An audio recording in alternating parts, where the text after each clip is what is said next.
विद्यालय आपदा प्रबंधन समिति आदर्श मध्य विद्यालय तुलसिया डिगलबैंक जिला किशनगंज से हूँ। आज का सुरक्षित शनिवार का विषय है बाढ़ से होने वाले खतरे एवं बचाव। मैं बाढ़ के पहले उठाए जाने वाले कदमों के बारे में कहना चाहती हूँ। संभावित बाढ़ प्रभावित क्षेत्र की पहचान पहले ही करना चाहिए। तटबंधों की सुरक्षा का प्रबंधन होना चाहिए। बाढ़ आने से पहले इसकी सूचना देने की आवश्यकता होनी चाहिए। बाढ़ शरण स्थल की व्यवस्था होनी चाहिए। नाव की व्यवस्था पहले से ही रखनी चाहिए। जिला प्रशासन के द्वारा मेडिकल कैंप की व्यवस्था रहना चाहिए। धन्यवाद। हमारी बाढ़ प्रेरक विद्यालय आपदा प्रबंधन समिति दिघलबैंक जिला किशनगंज से हूँ। सुरक्षित शनिवार का आज का विषय है बाढ़ से बचाव के बारे में कुछ कहना चाहती हूँ। बहते पानी में पैदल ना चले, पानी में डूबे रास्ते में गाड़ी ना चलाए। बढ़ते पानी में आपकी गाड़ी अगर रुक जाए तो तुरंत गाड़ी छोड़कर एक ऊंचे इलाके की ओर जाए। गिरे हुए बिजली के तार से बहुत सावधान रहे। सांप तथा अन्य जानवर आपके घर में घुस सकते हैं, उसको वहाँ मार दे। धन्यवाद। आपदा प्रबंधन समिति सदस्य दिघलबैंक जिला किशनगंज से हूँ। सुरक्षित शनिवार का आज का विषय बाढ़ से बचाव है। मैं बाढ़ नियंत्रण के बारे में कुछ कहना चाहता हूँ। नदियों के ऊपरी जल संग्रहण क्षेत्रों में सघन वृक्षारोपण किया जाना चाहिए। मैदानी क्षेत्रों में अनुपयुक्त भूमि पर जल संग्रहण करना चाहिए। नदियों के किनारों की भूमि पर मानवीय बस्तियों के अतिक्रमण पर रोक लगाई जानी चाहिए। नदियों के जल संग्रहण क्षेत्रों में वन विनाश को नियंत्रित करना चाहिए। धन्यवाद। मैं बाढ़ से सुरक्षा हेतु कुछ उपाय के बारे में कुछ कहना चाहती हूँ। नदियों के किनारे मजबूत तटबंध बनाना, बंध निर्माण, वनीकरण, वृक्षारोपण, जलग्रहण क्षेत्रों में जनसंख्या जमाव पर नियंत्रण, नदियों के मार्ग में स्थान पर जल एकत्र करने की सुविधा जिससे अचानक बाढ़ आने से रोका जा सके तथा संचलित जल का सिंचाई में या अन्य उपयोग हो सके। सूचना तंत्र को सुदृढ़ करना। धन्यवाद।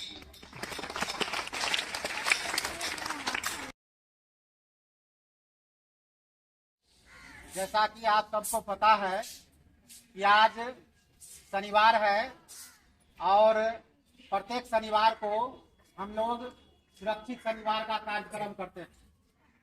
तो आज सुरक्षित शनिवार का विषय है बाढ़ से होने वाले खतरे एवं इससे बचाव। तो आज आप लोगों को बाढ़ से बचने का प्रशिक्षण दिया जाएगा। सारी जानकारी आप लोग को मिलेगी और इससे संबंधित आप लोगों को मॉक ड्रिल भी कराया जाएगा। तो 3 स्थिति का हम लोग विस्तार पूर्वक चर्चा करेंगे। बाढ़ से पहले, बाढ़ के समय और बाढ़ के बाद की स्थिति में कैसे हमको बचाव कार्य करना है, इसके लिए आप लोग को आज प्रशिक्षण दिया जाएगा। बिहार भारत का सर्वाधिक बाढ़ ग्रस्त राज्य है, ये आप लोग जानते हैं। जहां राज्य के कुल आबादी के 76% लोग बाढ़ आवर्ती क्षेत्र में रहते हैं। कुल भौगोलिक क्षेत्र का 73% यानी लगभग 68,800 वर्ग किलोमीटर बाढ़ प्रभावित क्षेत्र में आता है। बिहार का मैदानी इलाका जो नेपाल के साथ जुड़ा हुआ है, इसमें खासकर इन क्षेत्रों में ज्यादा बाढ़ आती है और नेपाल के मध्य इलाकों से बहुत सारी नदियां निकलती है जो हमारे राज्य से होकर जाती है, जैसे कोसी, गंडक, बूढ़ी गंडक, कमला, बलान, बागमती। ये नदियां जलग्रहण क्षेत्र में आते हैं और हमारे इलाकों में बाढ़ का प्रकोप ढाते हैं। 2008 में आप लोग देखे होंगे कि हमारे बिहार में बाढ़ आया था, जिसमें 18 जिले प्रभावित हुए थे और कुल 434 लोग इस बाढ़ में मारे गए थे। 845 पशु भी इस बाढ़ में मारे गए थे। तो बाढ़ से बचाव की सारी जानकारी हम लोगों को रखनी है, क्योंकि हम लोगों का क्षेत्र बाढ़ प्रभावित क्षेत्र में आता है। तो ध्यान से आप लोग सुनिए। सबसे पहले बाढ़ से पूर्व हम क्या तैयारी रखेंगे, क्या क्या तैयारी रखनी है। सुनिश्चित करेंगे कि समुदाय के साथ साथ आपके परिवार के सभी सदस्य बाढ़ से उत्पन्न सकने वाले खतरों को भली भांति समझते हैं।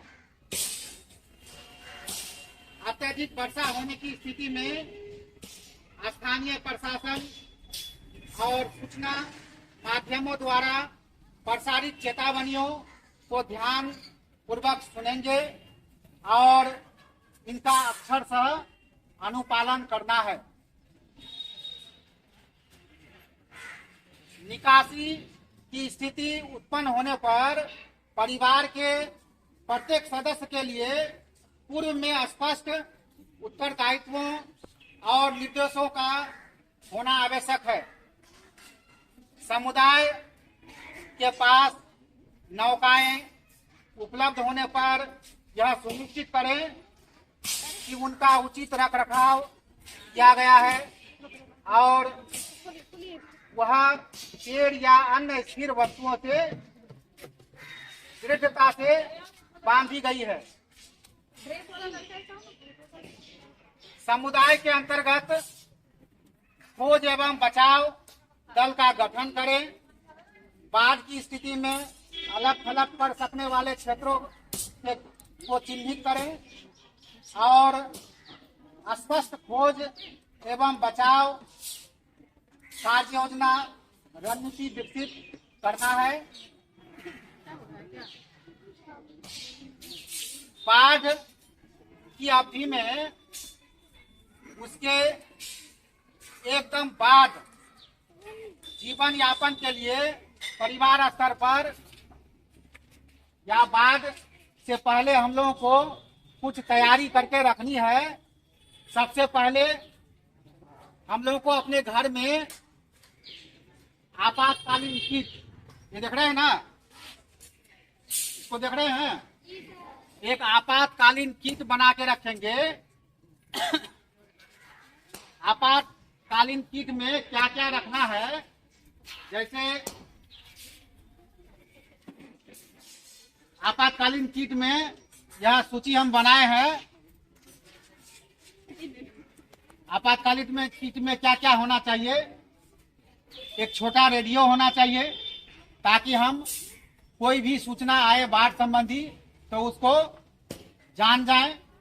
उसके बाद आपातकालीन किट में टॉर्च होना चाहिए, बैटरी होना चाहिए, मजबूत रस्सी होना चाहिए, माचिस की डिबिया होनी चाहिए, मोमबत्ती होनी चाहिए, पानी का बोतल होना चाहिए, सूखा भोजन।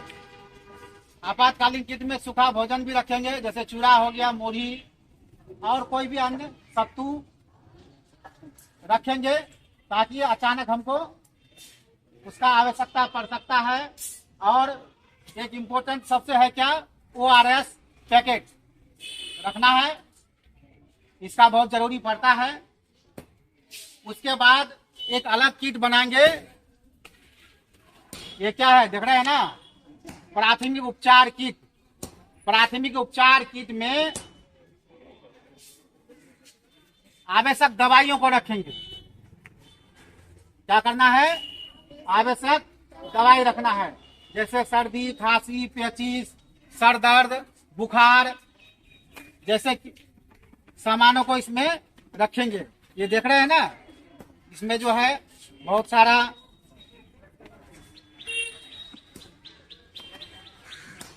सामान इसमें रखा गया है। देख रहे हैं ये ORS गोल है, देख रहे हैं ना, और ये थर्मामीटर है, ये कट जाता है तो उसमें लगाया जाता है। उसके बाद ये डिटोल है, बैंडेज है, कॉटन है और आवश्यक दवाइयां भी इसमें है। तो आवश्यकता वाली दवाएं इसमें क्या करना है, यह भी अपने घर में रखना है। किसमें रखना है, प्राथमिक उपचार किट में रखना है। समझ में आ गया। तो ये सारी चीजें जो है प्राथमिक उपचार किट में रखना है।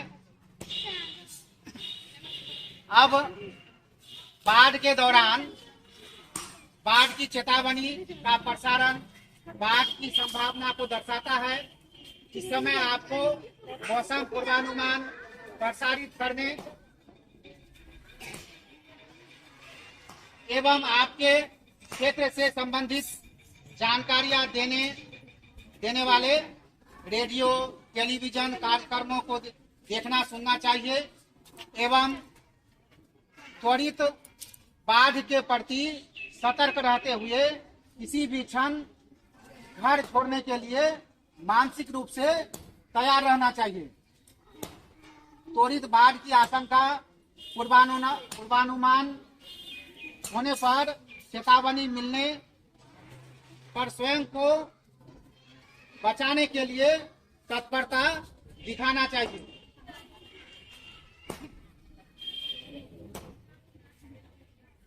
सामुदायिक नेतृत्व या स्थानीय प्रशासन द्वारा घर छोड़कर सुरक्षित स्थानों पर चले जाने का परामर्श दिए जाने की स्थिति में समुदाय द्वारा पूर्व में बनाई गई कार्य योजना अनुरूप प्रतिक्रिया की जानी चाहिए। घर छोड़ने की स्थिति में कौन सा कार्य अवश्य करना चाहिए, जैसे अपनी बहुमूल्य वस्तुओं, अभिलेखों और अन्य को इकट्ठा कर सुरक्षित स्थान पर रखना चाहिए। फर्नीचर और अन्य निजी वस्तुओं को बाढ़ के संभावित स्तर से ऊपर रखें। रसोई गैस, बिजली और पानी की आपूर्ति स्रोत को बंद कर दें। घर के सभी दरवाजे एवं खिड़कियों को मजबूती से बंद करें।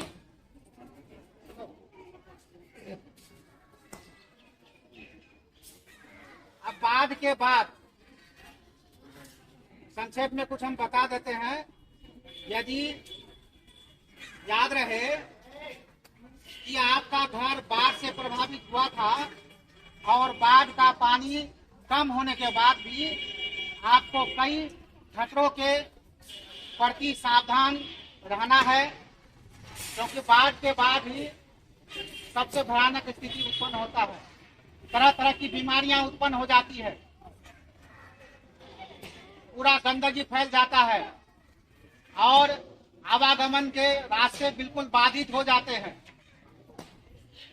देखते हो ना, पिछला जो बाढ़ आया था, जितनी भी सड़कें हैं, खासकर कच्ची सड़कें, सभी जो है क्या हुआ था, कट गया था। वो स्थिति बाढ़ के बाद बहुत विचित्र हो जाती है। उस समय भी हमको बहुत सावधानी बरतने की आवश्यकता है, क्योंकि बीमारियां बहुत ज्यादा फैलती है। तो बाढ़ के समय अब भविष्य में बाढ़ और इसके प्रभावों से स्वयं को सुरक्षित कैसे करें, इसके लिए बाढ़ के समय और उसके बाद की घटनाओं की विवेचना के लिए समुदाय में चर्चा करें और इसके लिए बैठक आयोजित करें, गलतियों पर चर्चा करें और इससे सीखने का प्रयास करें। क्या हम ये बाढ़ जो आया इसके दौरान हमसे क्या गलती हुई, उससे हम सीखने का प्रयास करेंगे, क्योंकि दोबारा बाढ़ आने पर वह गलती और नहीं दोहराया जाए। विवेचना करेंगे कि कहाँ क्या गलत हुआ, क्या परेशानियां उत्पन्न हुई एवं कहाँ और कैसे सफलता मिली। अगली बाढ़ का सामना करने के लिए बनाई जा रही कार्य योजना में सभी सुझावों का समावेश करेंगे। ठीक है, तो जो भी बातें आप लोग को बताई गई उसका आप लोग ध्यान रखेंगे। समझ गए? चलिए, धन्यवाद।